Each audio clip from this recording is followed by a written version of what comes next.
Reynolds symbol, customer complained a very strange sound. Underhood can be heard a whistling sound. All our technicians unable to identify the strange sound. Someone says tensioner bearing. Someone says idler bearing. Someone says drive belt. Someone says AC compressor. And someone says auxiliary fan. Then where it was? Look, it's very difficult and not possible to pull out the pillar cap unless it must be switched off the engine. It holds tightly because of built-up suction pressure inside the engine. Lastly, they called me where it was the strange sound came from. When I was pulled out the deep oil stick, the sounds eliminated. Then I got an idea where was the problem is. It's related to the emission control system, which is the oil separator is defective.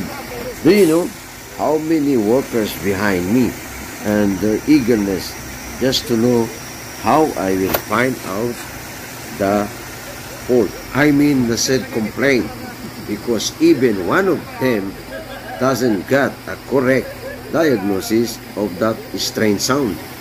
On this matter, no one got by the same diagnosis.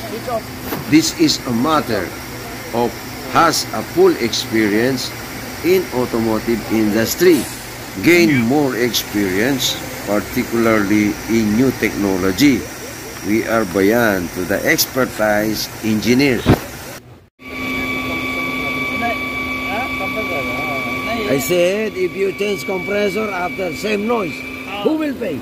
तो बोल रहा है अभी compressor change करेगा, compressor change करेगा तो दोबारा ऐसे आवाज आती है, ये कौन पैसे देगा?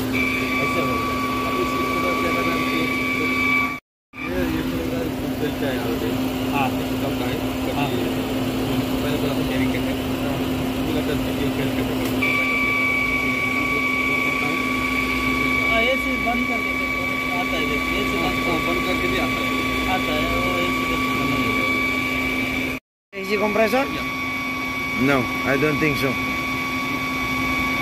If I change AC compressor after the same, after the same, what problem?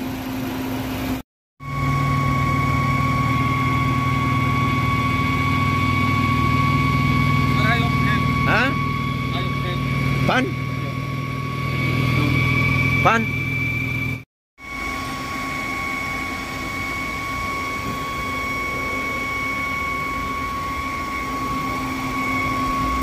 Yeah. What's the noise? This is the old oil separator. Due to non-availability of the said defective parts, and asking me if I can do a repair for that. I said, speaking of remedy, I can do, why not?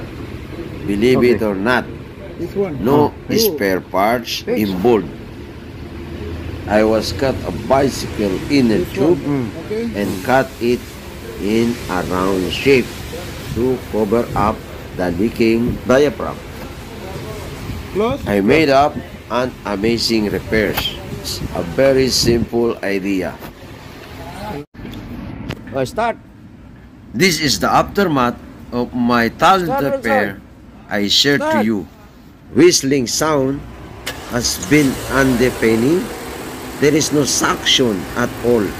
Very freely to pull out the oil filler cap, even the oil dipstick. Eliminated strange sounds very clearly. How can you say oil separator is the main cause of creating irritating noise of the engine? This kind of noise is very unfamiliar if you didn't yet encounter such defective oil separator or PCV, positive crankcase ventilation. Let me ask you this. Did you encounter such problem likewise? Perhaps no, because such noise is very seldom in your whole life in automotive industry. Only expert can experience such problem. Correct me if I'm wrong. Anyway, thanks for watching.